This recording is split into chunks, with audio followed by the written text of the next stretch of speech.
اب مولانا فضل الرحمان کیوں P D M سے بھاگا؟ مولانا فضل الرحمان کے ساتھ 2 دفعہ دھوکہ ہوا کہ ہم آپ کو صدر بنائیں گے،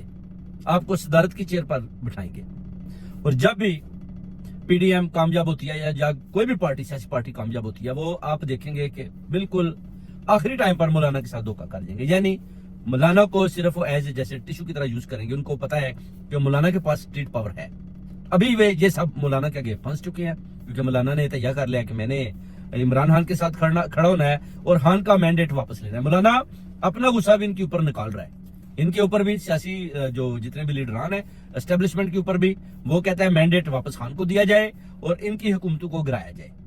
کیونکہ مجھے تو صدارت کا انہوں نے بولا تھا اور صدر بھی نہیں بنایا، اور جب صدارت کی باری آتی ہے زرداری آ جاتا ہے، یا صدارت کی باری آتی ہے مجھے الیکشن لڑوایا جاتا ہے، میں ہار جاتا ہوں، ادھر بھی میرے ساتھ غداری ہوتی ہے۔ تو یہ ساری چیزیں آپ دیکھیں، مولانا نے ان سب کی اس لیے مخالفت شروع کر دی ہے کہ ایک تو چلے خان کے ساتھ کھڑا ہوتے